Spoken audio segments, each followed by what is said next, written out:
Clóvis primeira. A SPVS nasce a partir de algumas coincidências que se concentraram no Museu de História Natural Capandoembuia, no começo dos anos 80, com um ajuntamento de pessoas interessadas em desenvolver atividades voltadas à conservação da natureza. Então, no meio daquela energia, toda aquela vontade de trabalharmos com conservação, principalmente para colaborarmos com o museu, surgiu a ideia desse grupo de criar uma instância formalizada, uma instituição. Na época, nos anos 80, não se falava em terceiro setor, ONG, isso no Brasil era muito incomum, tinha algumas raras organizações. Então surgiu essa ideia e foi aí que nasce a SPVS, 2 anos, 3 anos depois desse grupo trabalhando no museu. A partir de 84, toda essa década de 80, a SPVS procurou conseguir seus primeiros projetos, seus primeiros trabalhos. A SPVS há muito tempo está no dia a dia da população do litoral do Paraná e dos paranaenses. Mas são inúmeros os exemplos que a gente pode dar desses 40 anos. Os trabalhos com espécies da fauna, com o resultado emblemático da conservação do papagaio de cara roxa, uma espécie que conseguiu sair de um grau de maior ameaça, né, na lista de espécies ameaçadas de extinção, e hoje continua ameaçado, mas muito menos do que estava quando teve início o projeto. Uma participação enorme em políticas públicas, inclusive na criação de várias unidades de conservação, além das nossas próprias reservas, né, unidades de conservação públicas e RPPNs, não só nesse território, mas em outras regiões. Quando me chamaram, era para construir um projeto. Então, fazer um plano de ação e pensar quais seriam as linhas mais estratégicas para combater a ameaça, que era um tráfico de filhotes. Muito alto na época, a retirada de filhotes de papagaio de cara roxa. No começo, as pessoas não sabiam, elas sabiam que existia essa espécie, elas falavam que antigamente, muito antigamente, tinha muito papagaio na região, diz que até o céu ficava verde, e era comum as pessoas se alimentarem de papagaio. Então elas comiam e vendiam os filhotes.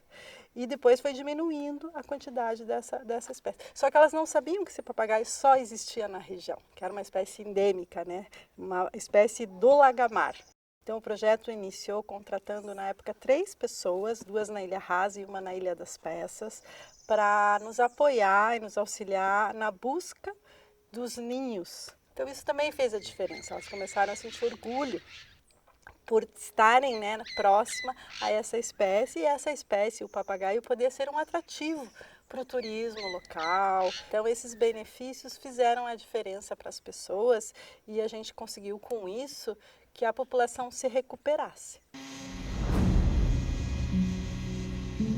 Considero uma necessidade termos uma instituição forte e dedicada como a SPVS à causa da conservação, fazendo uma ligação entre a conservação da biodiversidade e a crise climática. Então, estamos falando de uma organização da sociedade civil que não tem o papel ou o poder de redução de emissões, portanto, de mitigação da crise climática, mas sim de ações de conservação que podem, sim, mitigar os impactos dessa crise climática.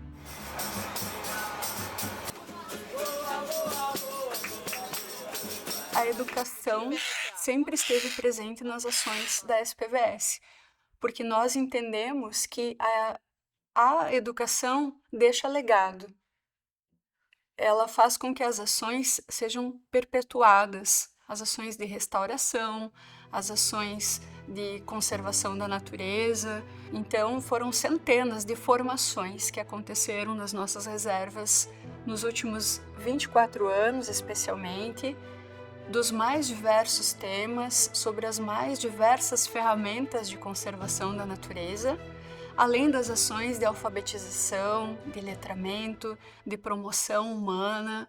Então, o impacto educativo da SPVS no entorno das reservas é o nosso maior legado. A instituição cresceu, ela saiu de um grupo de 10 funcionários para 100. Então isso fez com que a SPVS trocasse pneu com o carro andando. A partir do ano de 2000 nós iniciamos um longo processo de restauração ecológica aqui, né, onde foram plantadas quase 1 milhão de mudas de árvores nativas. E hoje essa floresta está com mais ou menos 20 anos de formação, né? Ela vai continuar evoluindo, vai continuar se recuperando por muito tempo ainda. Nós firmamos uma parceria com uma instituição norte-americana, The Nature Conservancy. Foi muito importante para nós. Por meio dessa instituição, nós iniciamos o nosso trabalho aqui na APA de Guaraxaba e implantamos as 3 reservas. Uma é no município de Guaraxaba e 2 aqui no município de Antonina. Nós conseguimos, então, compor 19 mil hectares. O objetivo era justamente mitigar as emissões de carbono dessas organizações, dessas empresas financiadoras.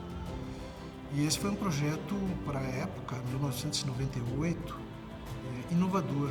Quando nem se falava em carbono no Brasil, a SPVS deu um passo à frente. Foram diversas fazendas de búfalos que foram adquiridas e restauradas na parte dos pastos, né? E que geraram um ativo espetacular, né? Em florestas, né?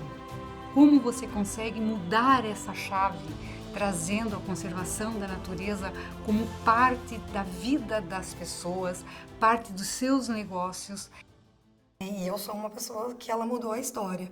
Então a gente tinha toda aquela parte de trabalhar com as fazendas, né? Então era um trabalho mais duro, né? Um trabalho que a gente fala que não tinha muito uma legislação trabalhista, né? Então hoje dentro da SPVS a gente tem as oportunidades da vida. Então a gente teve toda a oportunidade, né, de estudar. Então eu terminei, né, o 2º grau, daí me formei técnica em meio ambiente. Isso lá em 2009, e daí agora, recentemente, eu me formei, né, com todo o ajudo, né, e o trabalho junto com a SPVS, me formei em técnica e administração. Hoje a SPVS trabalha com 2 espécies de papagaio, né, o papagaio de cara roxa e o papagaio de peito roxo. Estamos trabalhando com uma espécie de primata, que é o mico-leão da cara preta. Fizemos um trabalho com arpia, para diagnosticar as melhores áreas para futuras ações de translocação com essa espécie. E também estamos iniciando um trabalho com a jacutinga, que é uma espécie ameaçada de extinção da Mata Atlântica. A maioria das infrações ambientais, os danos ambientais, se não todos, eles estão ligados ao consumo de recursos naturais ou o uso do patrimônio natural de forma desordenada. Então, as ações de prevenção para que isso não aconteça e de repressão, caso aconteça, desenvolvidas pela Polícia Militar Ambiental e por outras instituições estatais, embora seja fundamental para a proteção do meio ambiente, dos recursos naturais, do equilíbrio ecológico, elas por si só não garantem tudo isso. Então são necessárias várias outras frentes, como ações de educação ambiental, ações de implantação e gestão de áreas naturais protegidas, projetos de conservação e pesquisa sobre espécies ameaçadas, restauração de áreas degradadas. Então, eu acho que um dos principais exemplos que a gente pode citar com relação a benefícios que as reservas trouxeram para a região é a proteção dos mananciais, né? Por exemplo, a proteção do manancial que abastece o município de Antonina. São 19 mil pessoas que usam esse serviço ambiental, que é a água que sai de dentro das reservas, né? E isso é muito significativo aqui na região e não é só o município de Antonina que usa esse serviço, são várias comunidades do entorno que são abastecidas com água de qualidade e isso garante assim, uma segurança hídrica para essas pessoas daqui. É incrível de ver o resultado dessas áreas, o quanto essas áreas já evoluíram na sua restauração. Mas mais do que isso, mais do que a preocupação com a restauração, são projetos amplos, uma visão holística também de preservação e de conservação, de fortalecimento de toda a biodiversidade, suas certificações, e também com que a gente fala muito de produção de natureza. né? Ou seja, a preocupação também com a comunidade. Tudo que a gente sabe hoje da crise ambiental em curso, o Complexo Pequeno Príncipe se vê na mais absoluta obrigação de assumir a responsabilidade e dar o exemplo na sua gestão ambiental interna, e nos leva a um aprofundamento. Qual? A gente precisa ir além, a gente precisa calcular a nossa demanda, o nosso consumo de natureza. Com as ações de gestão e manejo que executamos em nossas reservas, a gente gera esses créditos que são disponíveis para empresas, principalmente, é o nosso principal foco, adquirirem e cumprirem aí uma resposta positiva relacionada ao seu impacto. Um desafio de longo prazo e, lamentavelmente, talvez a gente não tenha esse longo prazo para fazer com que essas mudanças ocorram de uma forma mais lenta, mais paulatina. Eu acho que para os próximos anos nós vamos ter que conseguir acelerar processos, ter mais rapidez nas tomadas de decisão, na implantação de políticas públicas a partir de bons projetos demonstrativos, não só da SPVS, de tantas outras organizações. Nós não temos uma situação hoje de falta de conhecimento, de falta de boas práticas. Faltam políticas públicas mais aderentes a você incluir o patrimônio natural na agenda das prioridades da sociedade, considerar a conservação da natureza parte dos negócios e um condicionante fundamental da qualidade de vida.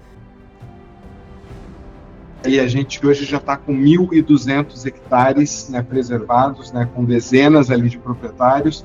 É um projeto que é liderado e financiado pela Coca-Cola FEMSA, que é hoje um dos maiores fabricantes, não o maior fabricante da Coca-Cola, do sistema Coca-Cola no mundo, né? Então a gente tinha fábricas nessas duas regiões, não tínhamos um parceiro local, né, que tivesse esse know-how e esse histórico, essa capacidade. E o que foi interessante dessa relação, né, dessa parceria com a SPVS, foi entender que cada área natural é uma fábrica de água limpa, de ar limpo, de regulação do clima, de biodiversidade, de espécies, né, que geram, enfim, uma série de benefícios para a sociedade, de paisagem, né? Então, olhar essas áreas como fábricas, né, de natureza, de benefícios, de serviços ecossistêmicos, foi algo transformacional e que a gente passou a trabalhar também com outros parceiros em outras regiões.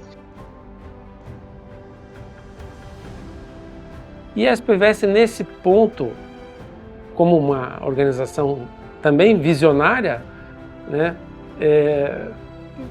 colaborou e colabora tremendamente para inspirar outras instituições, como acabou por inspirar o Observatório de Justiça e Conservação, que eu vim a fundar muitos anos depois, quando se deparam com iniciativas como a Grande Reserva da Mata Atlântica, ou o desmatamento evitado, né, a qual faz parte a Mata do Uru, e tantas outras que é difícil enumerar aqui ao longo desses 40 anos de atividade tão bonitos que a SPVS tem prestado para a sociedade paranaense, brasileira e mundial.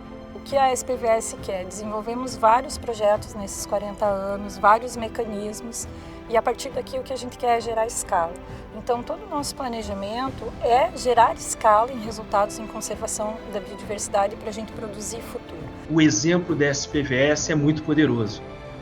Quem dera se nós pudéssemos ter outras instituições, que existem, é claro, mas outras instituições que possam levar atividades de combinação de proteção da natureza, recuperação de áreas, pensando também no ser humano, nas sociedades, como a SPVS faz, multiplicando o tipo de atividade realizada, com toda a sua seriedade, com a parte técnica bem desenvolvida, com toda a ética que a SPVS tem, a sua visão. Então, eu acho que essa relação entre movimentos sociais, poderes executivos, poderes legislativos, instituições financiadoras, empresas privadas, tudo isso eu acho que tem no exemplo da SPVS um caso muito interessante para que nós tenhamos um aumento de escala das ações, para que a gente obtenha, não é, todos os resultados que a gente espera de defesa da natureza e ganho de sustentabilidade em geral para todos nós. A SPVS tem um papel muito importante, liderando, articulando, acompanhando outros parceiros nessa busca, né, por uma conservação da natureza mais efetiva. Esse trabalho desenvolvido nos últimos 5 anos da Grande Reserva Mata Atlântica, da narrativa de produção de natureza, que nós estamos olhando os próximos 40 anos, como que a gente consegue convencer mais pessoas, trazer mais instituições e, quem sabe, até um grande parceiro institucional que entenda que a nossa instituição é uma organização séria, robusta, que faz entregas importantes, não só para as pessoas, mas para os negócios também.